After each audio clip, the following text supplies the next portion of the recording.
Assalamualaikum warahmatullahi wabarakatuh. Saya bersama Biker Subuhan Pekanbaru Riau. Bagi yang sudah bergabung istiqomah, bagi yang belum segera bergabung. Kiamat sudah dekat. Berkah selalu, sukses. Assalamualaikum warahmatullahi wabarakatuh.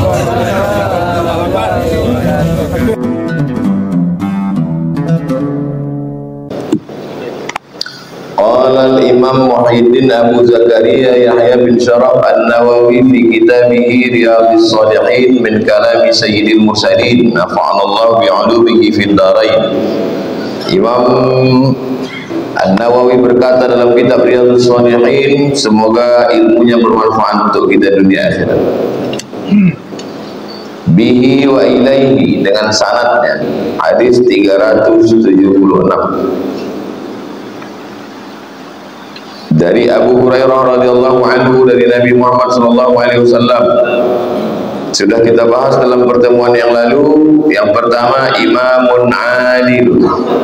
Yang kedua, syabun, anak muda, nasya'a, tumbuh fi ibadatillah, tumbuh dalam beribadah. Naja masuk dalam golongan nomor 2. Syabun, anak muda, nasya'a fi ibadatillah, tumbuh dalam beribadah kepada Allah. Dia tak ada yang lain, dia beribadah saja. Baca Quran, menghafal ayat, menghafal hadis, menghafal terjemah, menghafal tafsir. Yang ketiga, wa rajulun qalbuhu mu'allaqun fil masajid. Kata rajulun di sini bukan berarti laki-laki, seseorang, karena kalau disebut laki-laki perempuan masuk. Seseorang laki-laki maupun perempuan, qalbuhu, hatinya, mu'allaqun fil masajid, hatinya tergantung di masjid. Apa maksud hatinya tergantung di masjid? Badannya bisa saja di kantor, badannya mungkin saja di jalan raya, tapi hatinya tergantung di masjid. Sehingga kalau dia mendengar azan atau dia tahu sudah masuk waktu, tak sabar dia untuk datang ke masjid, karena sesuatu itu tergantung hati. Begitu juga sebaliknya, ada orang yang badannya di masjid tapi hatinya di luar masjid. Nah, itulah yang salamnya 1,5, tak sampai 2, karena hati itu di luar masjid. Kita ini kan tergantung hati. Bagaimana supaya hatinya tergantung di masjid? Pepatah Melayu mengatakan Allah bisa karena biasa. Dibiasakan kecil dibawa ke masjid. Saya kalau balik ke kampung sampai hari ini masih ingat tempat-tempat saya dulu di masjid di kampung. 3 tempat favorit saya di masjid. Yang pertama, pintu di belakang itu begitu, pintunya itu 2. Pintu ini sama pintu ini kalau dibuka begini dia. Ini pintu, ini pintu. Kalau digabungkan begini. Nah, di tengah ini kosong. Nah, itu tempat saya bersembunyi. Yang kedua, di atas kubah ada kayu. Nah, itu tempat kami memanjat di atas. Yang ketiga, beduk, tabuh kalau kami di kampung. Batang kayu besar, muat anak-anak di dalam. Jadi sore siapa yang duluan datang sudah booking tempat. Menciptakan kenangan ke anak-anak di masjid. Jangan sampai anak-anak kita tak ada kenangan di masjid. Yang kenangan dia diusir pengurus masjid. Apalah kenangan kau di masjid? Dulu diusir kami dari masjid. Makanya perlu masjid ramah anak. Memanglah dia ribut, buatkan satu petugas khusus buat sop satu anak-anak di belakang, supaya anak-anak dia terbiasa ke masjid, punya kenangan masjid. Setelah dia tua nanti rindu ke masjid. Sekarang ini anak-anak sibuk dengan gadgetnya, sibuk dengan handphonenya, orang tua pula sibuk. Akhirnya masjid tak ada lagi anak-anak ke masjid. Rajulun qalbuhu mu'allaqun fil masajid, orang yang hatinya tergantung di masjid. Masjid itu paling tidak ada 3. Yang pertama keilmuan, yang kedua sosial, yang ketiga ekonomi. Ada 3-tiganya, alhamdulillah. Tak ada paling tidak 1 aja. Keilmuan. Oh, masjid itu hebatnya di bidang apa? Keilmuan. Pengajian subuh, kajian duha, kultum zuhur, pengajian ibu-ibu, ba'da asar, maghrib mengaji dari maghrib ke isya, ba'da isya bapak-bapak, ada kajian akidah, ada kajian fikih, ada kajian hadis, ada kajian tafsir, ada kajian tasawuf. Berarti masjid itu kelebihannya di kajian. Ada masjid itu yang kelebihannya di sosial. Di samping ada ATM beras, masukkan kartu ATM, keluar beras, dikasih ke fakir miskin. Pengambilannya di waktu sholat, supaya dia waktu ngambil itu sholat. Ada makan-makan siang Jumat, itu masjid sebelah kiri kecil. Walaupun masjid itu kecil, itu setiap hari Jumat banyak nasi. Cuman saya tengok kurang efektif karena habis sholat anak-anak banyak mengambil bawa balik. Bapak-bapak tak dapat. Jadi mesti ada diatur distribusinya, mesti diawasi.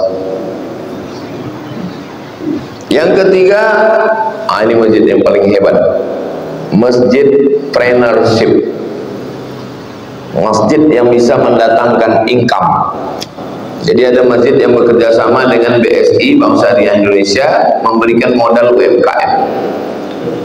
Masjid yang punya usaha laundry, masjid punya usaha ayam geprek, masjid punya konter, tanahnya luas, ada penyewaan tempat jualan UMKM, sehingga orang yang tak punya lapak bisa titip barang, sekian persennya masuk ke masjid. Jadi kalau masjid punya 3-3 ini, keilmuan, sosial, ekonomi, sangat bagus. Keilmuan tak ada, sosial tak ada, ekonomi tak ada. Yang ada cuman pengumuman setiap sebelum Jumat, utang sekian. Jadi orang tak tertarik ke masjid. Masjid anak muda, di lapangannya ada lapangan basket, ada skateboard, ada tempat nongkrong, ada kafe. Nah, jadi orang ramah mau ke masjid. Masjid punya klinik, ada klinik ibu mengandung, cek kehamilan, ada klinik kecantikan. Nah, jadi orang datang ke masjid. Sebetulnya suaminya tak sembahyang, tapi pas bawa istri malu tak sembahyang kan. Lama sembahyang, lama terbuka pintu hidayah. Ya, jadi penting masjid itu ditata dengan baik, sehingga tak bisa kita salahkan orang kenapa tak ke masjid. Hatinya ditarik. Jemput bola, kenapa orang tempat ibadahnya bisa ramai? Setelah ditelusuri ternyata pakai absen. Jadi ke depan ini masjid perlu buat absen. Ada kartu tandanya, KTM, kartu tanda masjid, sehingga dia datang di absen, ada jamaah tetapnya. Sekarang kita tak mau tahu. Itu kalau kita pergi ke Jalan Sudirman, cobalah jalan dari ujung sampai ke Leton, ke jembatan ujung. Nanti tiba-tiba ada handphone kita bunyi, dan setelah kita buka, halo, hari ini ada promo roti murah. Dari mana dia tahu nomor kita, tukang jual roti itu? Dia tahu, dia cari nomor kita, begitu lewat dia kirim kita, dia sapa kita. Ya, sekarang kita punya jamaah masjid, tak mau tahu, mau mati, mau pingsan, mau telungkup, mau anaknya meninggal, mau anaknya nikah, tak ada ucapan. Jadi perlu pengurus masjid membuat grup WhatsApp, semua jamaah ada nomornya. Yang sakit didoakan, yang akikah diucapkan selamat baru lahir anak, yang meninggal diucapkan takziah bela sungkawa. Kita kajian Riyadhus Shalihin ini ada berapa anggotanya semua? 600. Nah, disapa 600 itu masih hidup kalian. Apa kabar anda pagi ini? Saya kalau tak diminta saya tak tahu, mintakan ke saya, Ustaz buatkan voice mail pagi ini tentang ini, saya akan kirim tiap hari, tak masalah. Saya buatkan voice mail tentang ini, doakan ini menikah, doakan ini sakit, doakan ini meninggal, bela sungkawa. Jadi ada perhatian bagi orang yang belum pernah mengalami keluarganya meninggal. Itu kalau keluarga kita meninggal, ada orang yang datang menjenguk, ada yang memberi nasihat, itu sangat berkesan itu dia. Penting. Saya waktu mak saya meninggal ingat saya siapa-siapa yang datang. Ustaz dari Sulaiman datang, Ustaz Tengku Zulkarnain datang, Pak Gubernur, Wakil Gubernur Sumatera Utara Pak Edi Rahmayadi Bang Ijek waktu itu datang, Pak Kapolda datang, yang mengantar jenazahnya dari sini ke Silau Laut Pak Santo, Kapolres Pekanbaru, yang tak mengasih ambulan rumah sakit. Ingat juga saya. Gara-gara itulah saya bilang mesti yayasan ini ada ambulan, dapat 2 ambulan. Yayasan Tabung Wakaf Umat itu 2 ambulan. Gara-gara mak saya tak dapat ambulan, mesti yayasan ini ada ambulan. Saya bilang dapat 1 ambulan, dikasih pengusaha di Siak 1, jadi 2 ambulan. Siapapun hubungi Al-Fadino kalau ada yang meninggal, ada yang sakit, supaya tak mengalami macam yang dialami Mas. Tak mau rumah sakit, Mas. Rumah sakit hantu juga. Oke, yang ketiga, keempat, rajulani, 2 orang, tahabba, berkasih sayang, 2 orang berkasih sayang, fillah, karena Allah. Berkasih sayang karena harta binasa, berkasih sayang karena jabatan ditangkap KPK, berkasih sayang karena partai tiba-tiba mubes terpilih kepala ketuanya 2, pecah. Berkasih sayang karena pilkada, pecah karena beda pilihan. Tahabba fillah, berkasih sayang karena Allah. Mudah-mudahan kita ini yang setiap Rabu subuh ini berkasih sayang karena Allah. Datang jauh-jauh ke Rimau Panjang ini tak ada niat apa. Hubungan kita dengan Najah kasih sayang karena Allah. Kita tak ada kepentingan politik, bukan orang ekonomi bisnismen, semua karena Allah. Rajulani, 2 orang, tahabba fillah, berkasih sayang karena Allah. Ijtama'a alaih, bertemu berkumpulnya karena Allah, wa tafarraqa alaih, berpisahnya pun karena Allah. Berpisahnya karena Allah, mati. Bertemunya karena Allah. Ini kita yang ada di sini, bertemunya itu macam mana pertemuan pertama kali, macam mana kita kenal pertama kali, semuanya karena Allah. Tahun berapa kita pertama kali jumpa Ananda Najah? 2020, 5 tahun yang lalu. Kecil lagi dia, sekarang masih kecil juga. Kecil lagi ya. Masya Allah. Nanti kalau disuruh Allah ngasih syafaat di akhirat, kasih saya syafaat ya. Nah, udah saya dah booking.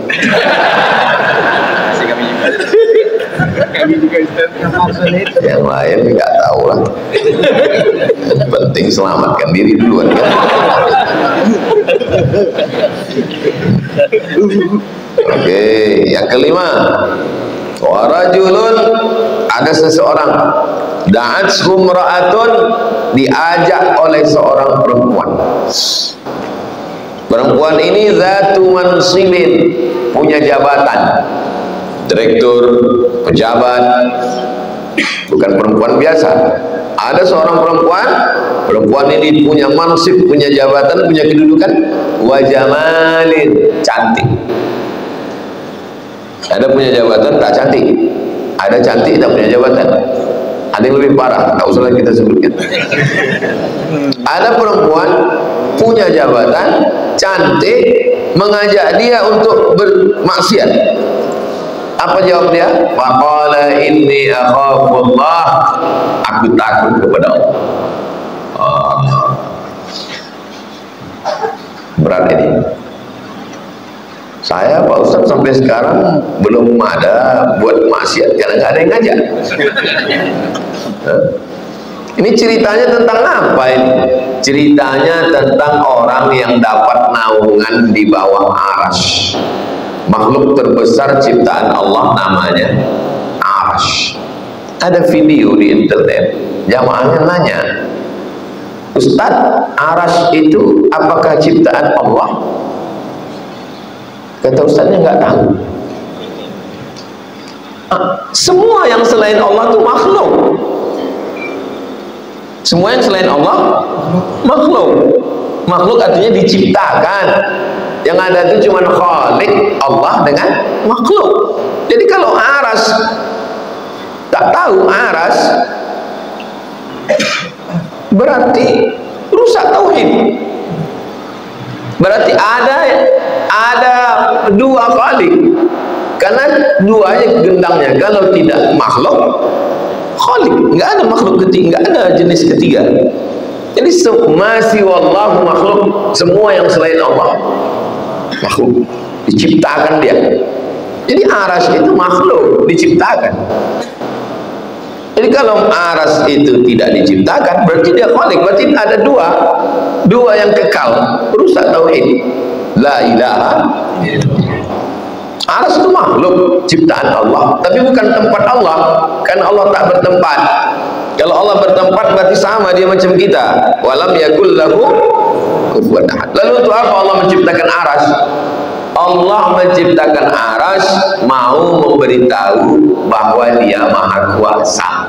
Ada makhluk super sangat besar, lebih besar daripada malaikat.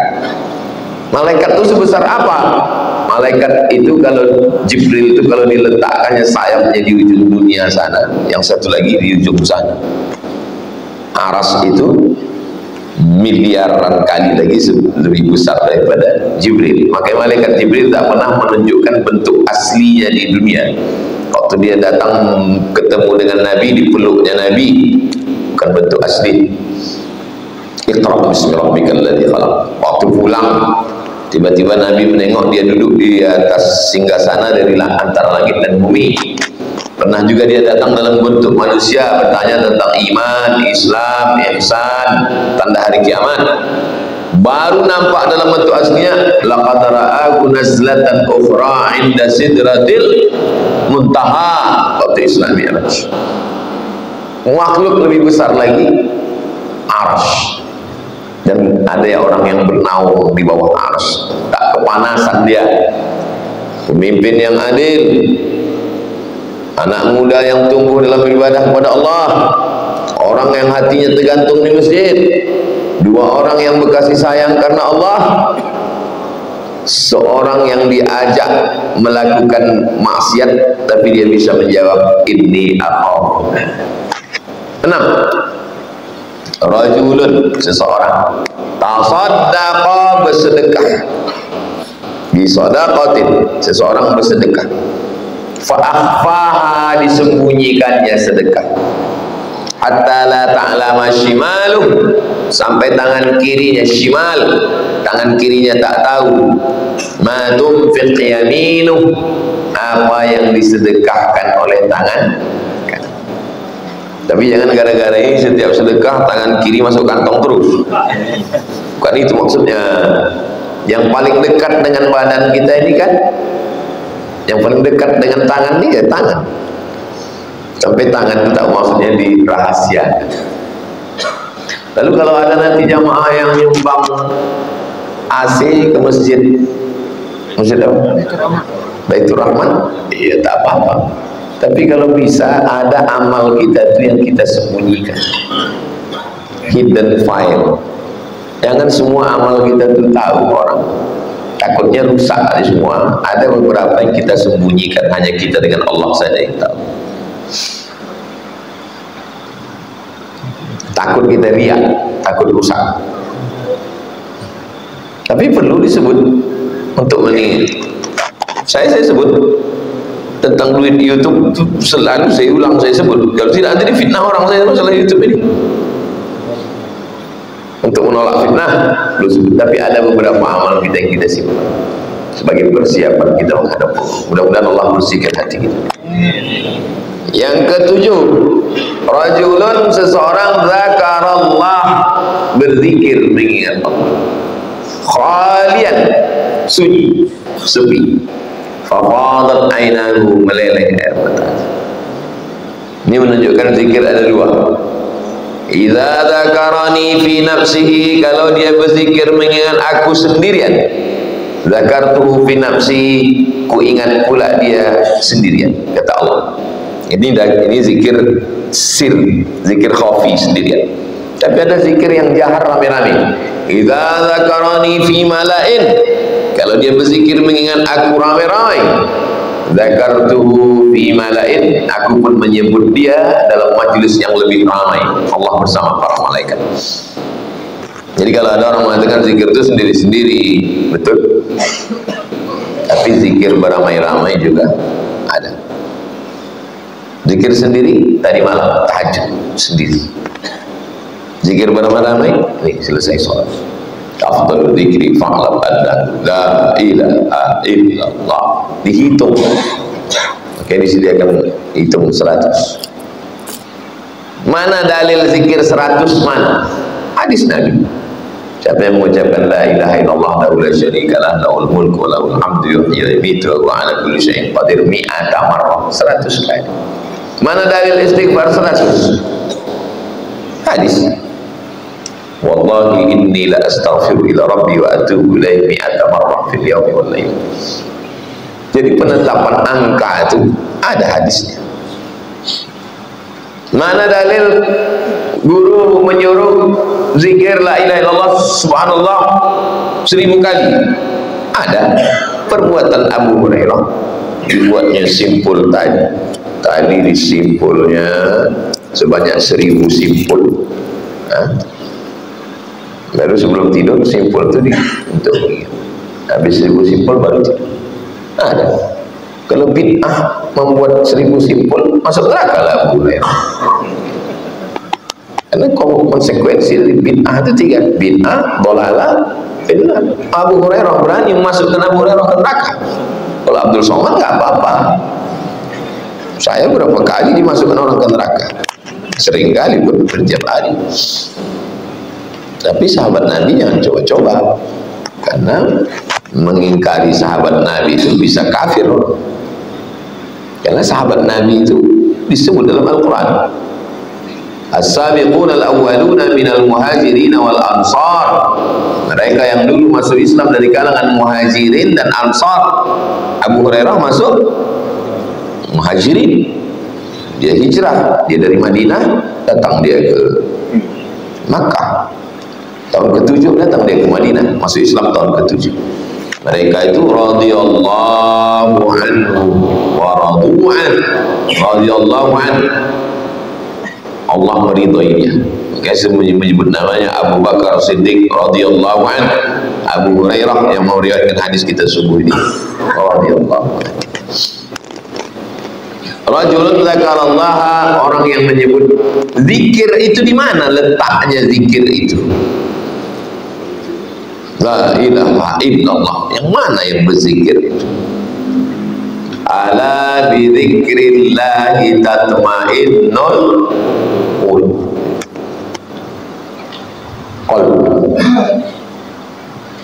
Kita berzikir di kalbu kita, anjing kalbu.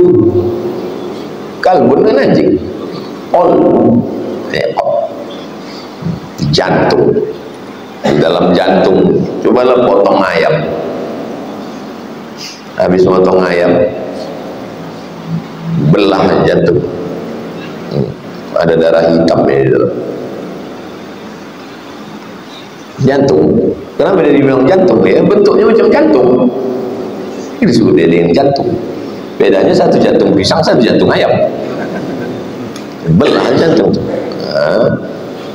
Makanya jangan asal makan jantung yang dimasak, apa nama istilahnya, jeroan, bagian-bagian dalam itu. Kalau bagusnya dibelah itu, karena ada darah menggumpal dalam. Nah, itulah dipukulkan ke jantung untuk menghilangkan darah hitam di dalam. Hasad, dengki, busuk hati, dendam, kesuman, la ilaha illallah. Itu kenapa pukulan yang ke kiri bersihkan jantung. Wa nafsin wa ma sawwaha fa alhamaha fujuraha wa taqwa. Qad aflaha man zakka. Beruntunglah orang yang sudah mensucikan. Jantung itu ada karat-karatnya. Membersihkan karatnya itu dengan zikir.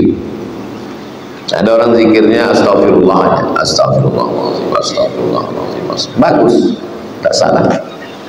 Ada orang zikirnya alhamdulillah, alhamdulillah, alhamdulillah, alhamdulillah, bagus. Ada orang zikirnya sholawat aja, Allahumma sholli ala sayyidina Muhammad wa ala ali sayyidina, bagus. Ada orang zikirnya tahlil saja, la ilaha illallah, la ilaha illallah. Ada orang zikirnya bismillah saja, bismillahirrahmanirrahim, bismillahirrahmanirrahim. Ada pula zikirnya bismillah kalau pas mau makan aja. Ada orang zikirnya Allah Allah aja, Allah Allah Allah Allah Allah Allah Allah Allah Allah Allah. Kalau orang zikir Allah Allah itu mana dalilnya? Itu yang dibacakan aja. Inna fi khalqis samawati wal ardi wa ikhtilafil laili wan nahari laayatin liulil albab alladzina yadhkuruna, itulah ya, alladzina yadhkuruna Allah, Allah Allah Allah, qiyaman, tegak, wa qu'udan, duduk, wa ala junubihim, berbaring, tegak, Allah Allah Allah Allah Allah Allah, duduk, Allah Allah Allah.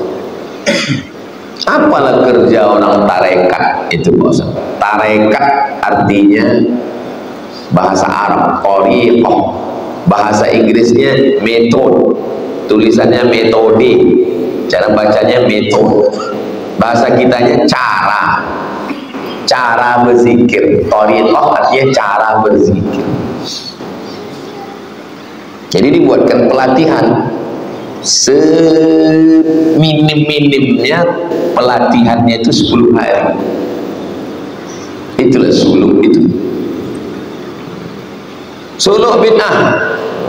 Kau pergi kemana tadi? Pelatihan. Enggak apa tuh. Suluk itu kan pelatihan. Suluk 10 hari itu pelatihan. Pelatihan zikir. Macam mana menanamkan Allah Allah itu ke dalam qalbi. Satu hari diwajibkan murid itu berzikir 70.000 kali. Allah Allah Allah Allah Allah Allah Allah Allah Allah, supaya melekat dia sambil bawa mobil. Allah Allah Allah Allah. Tapi mulut tidak mesti bergerak. Zikir ada zikir jahar, ada zikir khafi sir di dalam. Dia tetap apapun kerja kita, dia tetap apa dia di dalam, tetap berbunyi dia di dalam. Tak selamanya kita bisa zikir jahar. Iyalah ada zikir jahar tadi, la ilaha illallah, paling banyak 100. Itu tadi 100. Di beberapa masjid malah 15 saja. Habis sholat Jumat, afdhalul dzikri la ilaha, saya itu 15. Apa ya orang zikir 15? Kita kalau memimpin zikir itu, gak usah kita pikirkan makmum.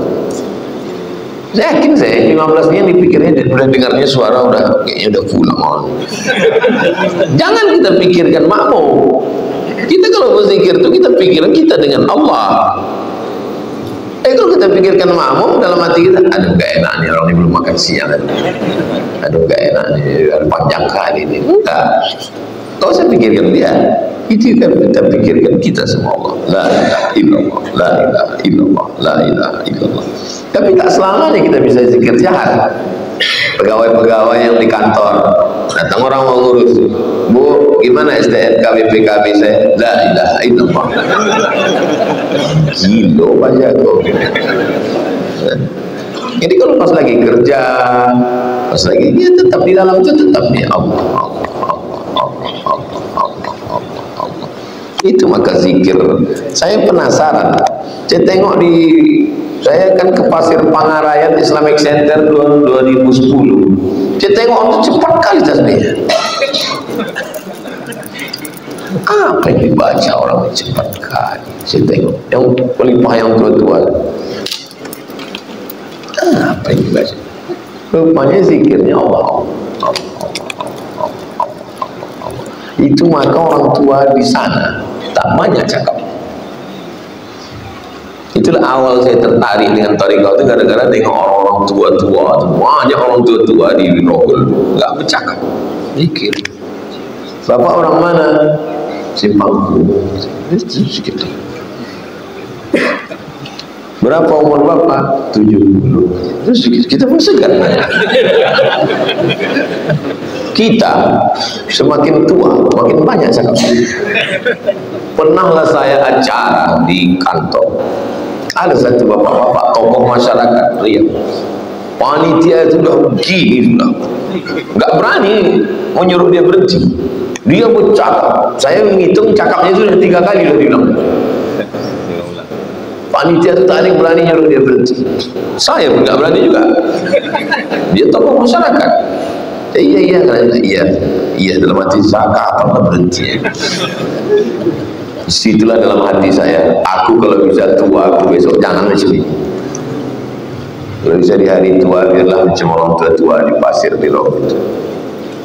Sibuk dia dengan, kenapa dia sibuk dia dengan hari, dia belum lagi, dia mau mengejar setorannya hari itu.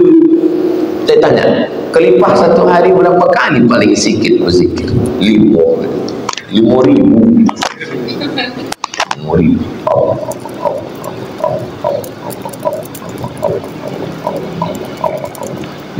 itu yang wajibnya, belum lagi sunat. Asik dia di dalam itu sampai tak cakap dia. Itu yang saya inginkan di hari tua saya nanti.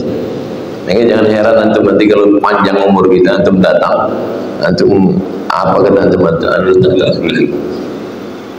mana Pak Ustaz? Iyalah itu saja.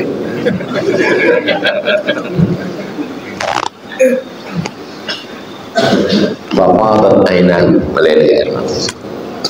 Muttafaqun alaih. Hadis ini kualitasnya paling tinggi. Ada dalam Sahih Bukhari, ada dalam Sahih Muslim. Pertemuan akan datang kita lanjut 377.